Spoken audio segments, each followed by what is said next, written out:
Welcome sa Thirst 2.0 na kung saan ay mapapakinggan ninyo ang mga trending topics sa politics, issues sa showbiz. Kaya naman kung hindi pa po kayo nakaka-subscribe, i-subscribe nyo na po yan. And please, pakisama naman ang notification bell para lagi po kayong updated sa mga balitang napapanahon. So, unahin nating pag-usapan itong tungkol sa Jowa Pao, no? Sa mga kaganapan po dyan sa Sugod Bahay. So, talagang pinagkakaguluhan po pala talaga itong Jowa Pao sa mga barangay na sugod po nila. Katulad na lang po ng mga picture na ipiplex ko po sa mga screen po ninyo. So, kung inyo mapapansin, di ba, ang daming kamerang mga nakatutok, ang daming cellphone na mga fans ang nakatutok po sa kanila. O, meron pang mga nagpapapicture sa kanila, merong nagvi-video, 'di ba? Ganyan po kasikat ang Jowa Pao. Talagang tinitilian at pinagkakaguluhan sa lahat ng barangay na pinupuntahan po nila. Samantalang bukas po dyan sa Itbulaga, makakasama natin ang lockdown band kasi birthday po ni Tito Sotto bukas. Ito po ay bilang, syempre, birthday celebration ni Tito Sen, meron doong mga pa-surprise ang Itbulaga. Gagawin nilang extra special ang inyong Sabado bukas. Kaya wag na wag ninyong palalampasin yan mga kadabarkads, okay? Kasi patikim pa lang po yung lockdown band na yan. Meron pang ibang mga pasabog. And mga OG talaga yan, no? Itong si Tito Sen. Kaya hindi pwedeng putyo-putyo lang ang kanyang birthday, no? Abangan nyo yan mga kadabarkads. Samantalang napatili naman po itong, halos mapatili naman po itong si Judy Ann Santos, asawa po ni Ryan Agoncillo, sa kanyang natanggap. Ano ba yung natanggap nitong si Judy Ann Santos? Sabi niya dito, when your favorite one-stop food shop surprises you with a VIP loyalty card.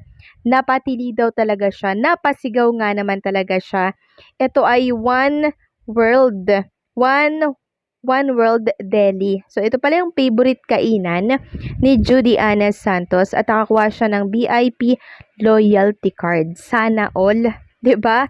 And speaking of Judy Ann Santos, eto nga po. At yung kanyang pinost po ni Ryan Agoncillo ng mga picture na nakabikini po, etong si Judy Ann Santos ay ginawan po ng Metro Mag PH, no, ng write-up. Sabi nga dito, Judy Ann Santos looks beach chic in this swimwear pose.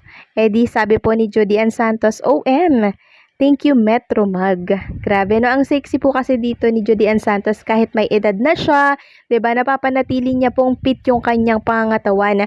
Kasi ba naman, ang buong pamilya, si Ryan Agoncillo at yung mga anak niya, meron pong parang mini gym sa kanilang tahanan. Yun po yung pinakang bonding po nila. Kaya napapanatili po nilang sexy, fit yung kanilang pangangatawan.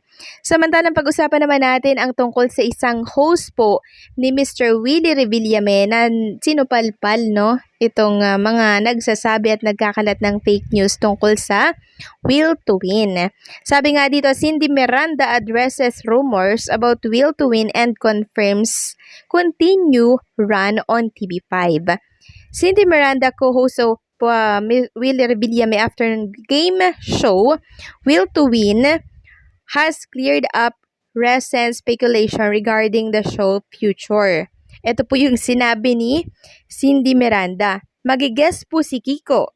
We will promote our 40 movie sa Will to Win. Hindi po mawawala ang show ni Kuya sa Will sa TV5. Cindy stated aiming to put any doubt about the show future to rest. So kung inyong matatandaan, ang TV5 din po ay naglabas na ng statement tungkol dito. Kaya simula po nung naglabas ng statement ang TV5 at ang Media Quest, tapos na po ang mga issue. Wala na din pong nagpapakalat ng issue tungkol sa Itbulaga na magsasara na. Tumahimik na po sila Ted, sila Procnoy. Wala na pong mga write-ups, no? Mabutit na nanahimik. Dahil kung hindi ay Media Quest Venture and TV5 ang makakalaban po nila. Samantalang pag-usapan naman natin ang tungkol dito sa post po ng isang page dito sa Facebook. So, babasahin ko lang. Mula ito sa Kapuso Warriors Original. 2 days ago niya pinost. Sabi dito, ito ay tungkol sa noontime show host ha.